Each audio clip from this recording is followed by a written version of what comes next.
fire sales and discount sales, but there's nothing as good as soupy sales.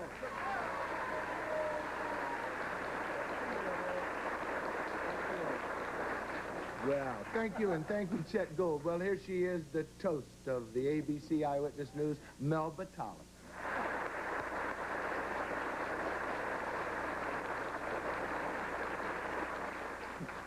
Thank you, Soupy. And now, here he is, the face that launched 1,000 quips, Mr. Gene Shalit.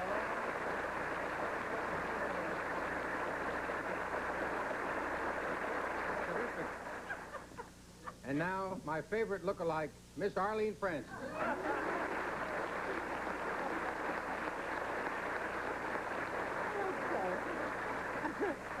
That's nice. Well, here is the civilized member of this raggedy band, Larry Blyden.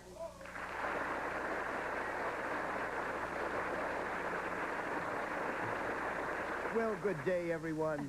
Is it that you are all well? It is.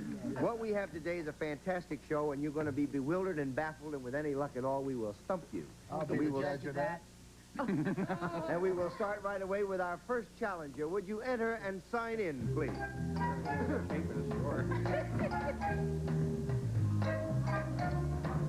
Dixie Reinhardt.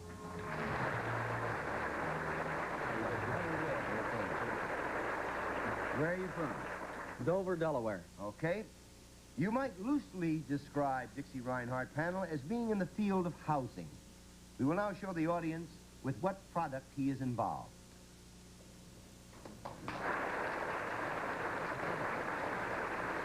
And we will start the questioning with Melba Tollett. Hello, Dixie. Is this housing for non-humans? No. 1 down and 9 to go, Gene. Might I say that in the loose sense of the term, you have anything to do with housing? Yes. Are these people in these houses voluntarily? Yes. Okay. Do you have anything whatever to do with the design, planning, or construction, renting, or leasing of residential living quarters? No. How to get a note a long way. 2 down and 8 to go, Arlene. So this housing does not consider itself a residence, right? Is that what you just said? No, I didn't say that. That's what you just said. You said it had nothing to do with housing. In terms of the way Dixie uses it, they are not what you might consider an urban residence. Oh, well, is it something that you can set up, one can set up oneself? Yes.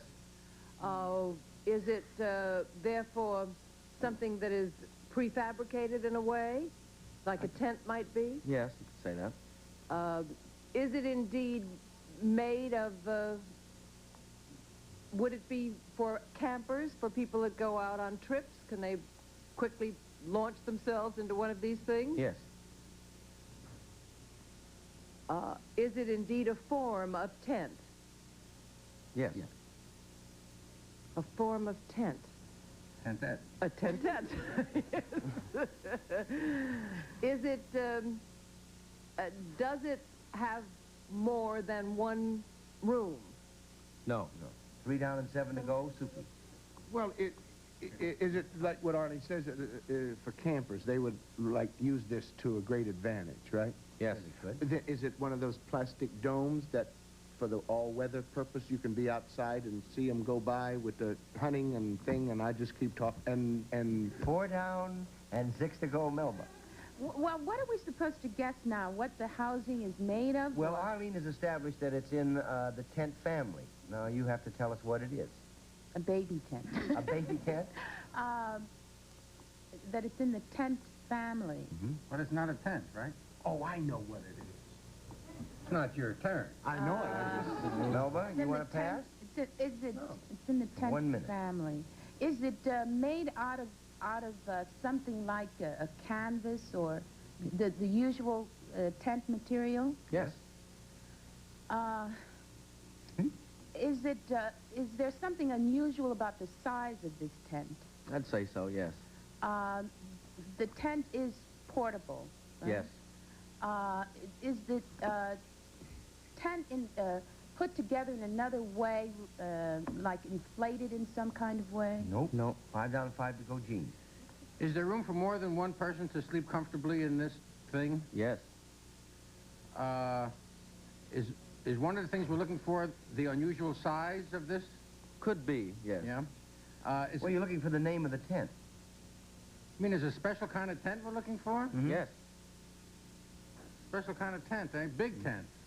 Like that. No. No, I didn't ask you a question, Larry. Why don't you take your finger off that thing? You love to change numbers, don't you? We got about 5 seconds. Anybody have an idea? Boy Scout tent? No? Pup Is it tent. like you take a shower, change clothes in it? Is it It's a sleeping bag? No, go for Tony Perkins' initials and you'll have it. A teepee.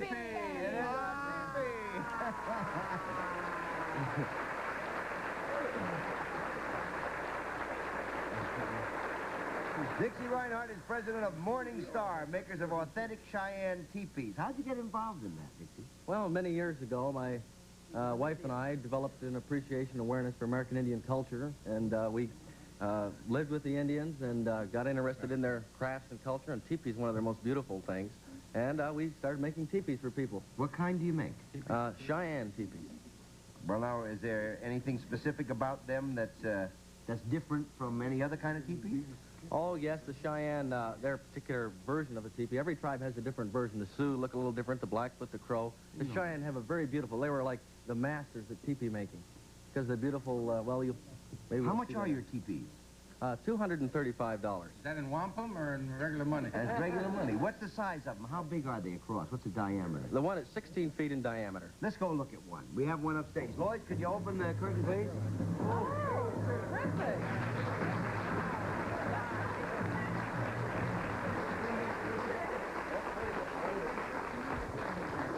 I just walked off without our sound system here was all I did. Hi, who is My it? wife, Carol. Hi, how are you, Carol? Nice to know you. This is a Cheyenne teepee then. This is Carol and I's personal family lodge, or teepee. Oh, really? Do you take it with you when you go? Yes, we go out west with it. Whenever we go camping or visit the Indians out west, we live in this during our stay. How long does it take you to put this up? Oh, approximately 15 to 20 minutes to actually pitch the lodge, and then maybe to furnish it inside with a fire pit and all the interior furnishings, another half hour or so. Could we see the inside of it? Sure, because Okay, terrific. in fact, go right in there before we open it up. We're All going right. to open it. We're going to open. See you around, folks. We're going to open it up so everybody can see it. I'm speaking to you folks from inside the teepee, where we're all leaning up against our backrests here. We're having a wonderful time in the teepee. Hi there. How about this? This is terrific in here. I tell you, it's the best thing that happened to you since you were 8, being in here. Now, what can you tell us about it, and what can you show us? Like, what are these? It's like a backrest, really, isn't it? Yes, you're looking at the interior furnishings, typical interior furnishings of authentic Cheyenne teepee. These are backrests or portable furniture made out of willows laced together that the Indians would carry with them. You're looking at other articles of personal furnishing, a man's bustle that he would dance with, furs. These are buffalo robes on the floor, a horsehair hide, a raccoon robe, and maybe some Indian luggage. This is a rawhide case for carrying clothing and food and other things. A type of Indian luggage, yes. That's really neat. It And really is. Is that a war bonnet there? yeah, and a war bonnet here. What's the thing behind it there with It's it? a man's personal medicine pouch, made out of rawhide also. Now, when you say medicine, what does he carry in that? Things that pertain to his religion and spiritual things, things that bring him good luck and so forth. Now, what is this behind us here? This little, Yes, Is it this a little- is the thing that makes an Indian teepee different than any other tent. say it again. I'm not sure they heard. This is the thing that makes a teepee function better than a tent. And that's the fact that it has a lining or a dew cloth on the interior, which really seals off outside drafts and dust and acts like a double wall for natural convection currents to rise from the outside of the teepee up through this double wall, out to the smoke hole, which carries the smoke out so you can cook in here when you build a fire. The fire pit would be approximately right in this area I'm just here. going to ask you that. Now, everybody lives upstage, do they, and the fire is downstage? Right. The fire is more or less centered forward in the lodge underneath the smoke hole, so all the living space is in the rear of the lodge. And it never gets smoky in here. No, not at all. In fact, that keeps insects out, too. You can build a little smudge in here. The smoke rises. And, wonderful. That's really terrific. I tell you, panel, it's fantastic in there. Can you come out with me? And do you all want to go in there and look at it? It's really terrific. Go ahead, panel. It's really dynamite in there. It's a terrific feeling to be in there. It has very high ceilings. You can go in anytime you want. I know a guy beat his wife up in the teepee, and her suffering was intense. That's not easy. You can go right in. Now, I guess, why don't we close it up? There's no TV set in here. What I like about it is you don't hear any twigs. Now, when you close it up, you just bring it over this way. Right, we'll close them right Bye. So long, panel. Listen, we've had a marvelous time, and I hope you've had a marvelous time. We'll be back right after this message of interest.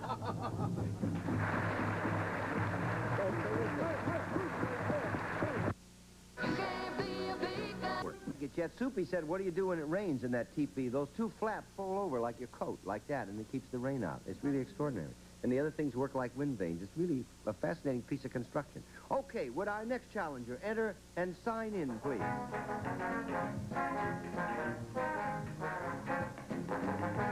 Johnny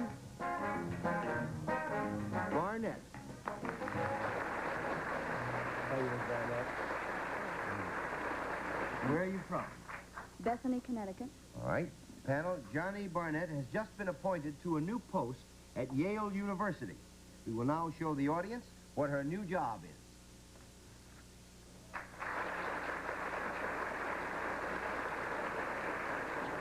And we'll start the questioning with Soupy Sales. Thank you. Joni, this new post, this is usually a position held by a guy. Yes. Well, in Yale, it's, well, is it a new post? All right, let's see. Would you be the new president of Yale? No. That's one down. 1 down and 9 to go. Melba? But you are on the faculty of Yale. Yes. Are you in a department that is an area that people usually connect with men? Yes. Would that be one of the sciences? No, it's not. 2 down and 8 to go. Gene. I'd just like to clear something up. Would you pronounce your first name? Johnny? Johnny. Okay. Do you have a name that is usually associated with men? Now, Yes. when you say the faculty, are you a member of the teaching faculty? It's hard. Wait, one second. Big conference. Even though she may sometimes function as an instructor or a professor, this job is essentially administrative, and it's that aspect of it that we're looking for. Well, that's 3 not a down, no. 7 to go. I didn't hear the word no. Okay. Yeah. Well, are you a dean? No. 4 down and 6 to go. Soupy. Would your position ever be associated with sports? Yes. Would you be the new athletic director of Yale? No, I'm not. You are not the athletic director. Okay. 5 down and 5 to go. Melba, but you're in there. Well, that's a surprise. Yeah. That you're not the Me athletic too, director. but she knows. She has his college education and everything. She Are you someone's, but are you you're in the athletic department, right? Yes. Right. Are you an assistant athletic director? No, she's not the assistant athletic director. She is the director of physical education. We'll have to throw them all over because we're out of time. Mrs. Johnny Barnett has just been named to this post at Yale University, and she's believed to be the first woman appointed to such a position in a co-educational university in the United States. How did that happen? I was director of the women's program for 2 years, and I kind of grew into it, I guess.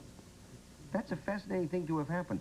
Do you find that the general trend to eliminate schools that are either male or female is a good thing, a puzzling thing, or just a different thing? It requires a great deal of change and a great deal of adjustment on everyone's part, but it's a very good thing. It's good for Yale. Has it proved troublesome up there? We had a lot of adjustments to make, but we're very happy with what's happening. How does everyone react with a new lady director of physical activity? It's gotten a lot of comments. Good comments, I think. I think the feeling's good on campus, and it's received a lot of attention throughout the country. That's really marvelous. What are you going to do that hasn't been done before that you can tell us in 10 seconds? We're developing a voluntary program, which means do what you want when you want. I'd never get up, but that's a marvelous program. Thank you very much for being with us on What's My Line. Oh, look at that. Wait a minute, hold it. Hold it. What's this? Well, sit back down, Johnny. What is this that you have? I have a token for the panel, which is our captain's tray. We're celebrating our 100th centennial, our centennial on Yale football. And we have a tray for you that has the names of all the captains of the 100 years of Yale football. Oh, that's marvelous. Thank you. That's marvelous. Thank you very much.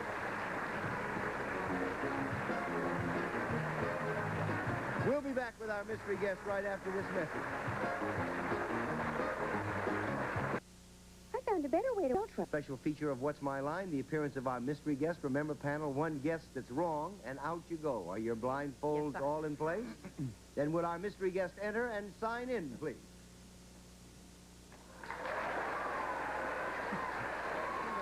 Did a good job this week.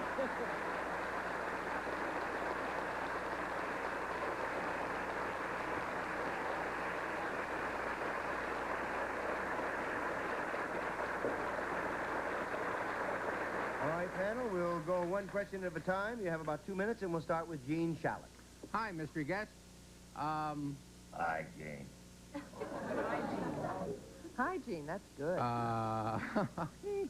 That's quite a... It's not a woman. Are you primarily associated with nighttime television? Partially. Arlene? Sound like Smokey the Bear. Are you, partially, are you in what might be considered a series on nighttime television? Yeah. Soupy? Is this a network show as different, you know, as compared with, say, a syndicated show? You had to ask that, didn't you? Well, which is it? It's a syndicated show. Melba? It was a network show and is now syndicated. No, it is a syndicated show now. It was never a network show, Larry. I believe you. You're in big trouble, Larry. Sure am. Let's see, mystery guest. Are you also known for your musical talent, singing? Definitely not. Gene? Don't even hum a little, I'll bet. 1 minute. Are you primarily a comedian? Oh, no. They told me to use a voice. Eileen? Do you appear in westerns? I do. Soupy? But is this syndicated show that you're in, is that a Western? No. Melba? Let's see, you're in westerns. The part you play in this current show, do you play the part of a detective? I play the part of a host. Gene? And look out or you won't be invited. Oh, then it's like a medical show. I'm trying to help you. Gene? No, it's not a medical show. Eileen? They have hosts. Well, I read that somebody was in town who used to be in westerns. I thought still was in westerns syndicated. Chuck Connors. Is it Chuck Connors? Chuck Connors, you got it.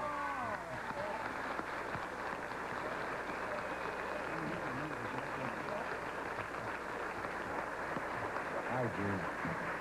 But when you were doing that show over at Four Star, was that syndicated? I didn't know there was syndication then even. Wasn't the Rifleman? Well, The Rifleman actually was a network show, but I was talking about a new show which has just been sold into New York and has been showing around the country called Thrill Seekers. I've seen it, and it's good. You ought to get the guy we had on yesterday who races motorboats. I don't book it, I just host it now. Now, what's that show like, Chuck? Well, actually, that show deals with people who challenge danger and put their life and limb up against the odds of whatever they do, whether it be with a motorcycle, a motorboat, jumping off a mountain. I mean, it's about real people. It's real, yes, it's true. Whatever you see is real. If you don't like it, then you don't like reality. No, but I mean, it isn't a No, it's not dramatic fiction. show It's about not people. fictional. It really is true. I merely, narrate what these people do. And we have people blowing themselves up in coffins, literally. I know you don't have the time for me to explain that. Real people, all right. And, yeah, we have people who dismount from motorcycles at 105 miles an hour and slide on iron blocks on their feet. Once. That didn't work once. Now, I listen got a picture called The Mad Bomber, Gene, which I want you to review. and do it right, Gene, because otherwise If you want to knock it, remember Vince Edwards is in it with me, Neville Grant. Take off on them, will you, pal? What are you playing at, the Mad Bomber? I actually play the Mad Bomber. And actually, we try to analyze the psyche of a man who does a thing like this without previous criminal background and deal with the frustration of the police in trying to track such a man down. It's done in semi-documentary form. We made the picture for $200,000, and we think it looks very good, and we hope we have some success with it. Are you involved with the production aspect of it also? Well, in a sense that I was willing to gamble my talent and belief in the script against a big salary. We took minimum salary, and we didn't have chairs on the set, and we worked on Sundays and at nights. Well, that saved you a couple of bucks that way. That's how you got the budget down, standing Is that around. called the Mad Bomber, did you say? The The Mad Bomber. Yeah. When is it going to be released? It'll release in New York and Los Angeles in about 4 to 6 weeks. That'll be terrific, and we'll all go see it. The Mad Bomber. In the meantime, the Thrill Seekers is around, and don't miss that one. Chuck, thank you for being with us. Thank you, Larry. Nice to see you.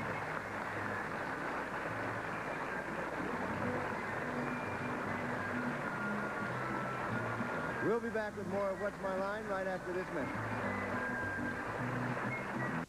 Hi, I'm Nichelle. Throwing themselves up in coffins and getting off of motorcycles. What are live people doing in coffins in the first place? You're supposed to blow yourself up and then go in the coffin. That's what I thought. It's a self. What's the wildest thing like that you ever did, Susie?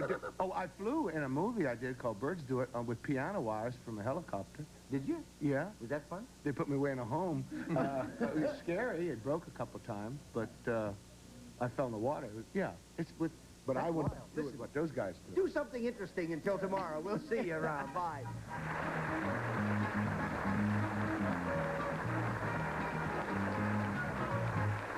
It's Chet Gould speaking for What's My Line, a Mark Goodson, Bill Todman production.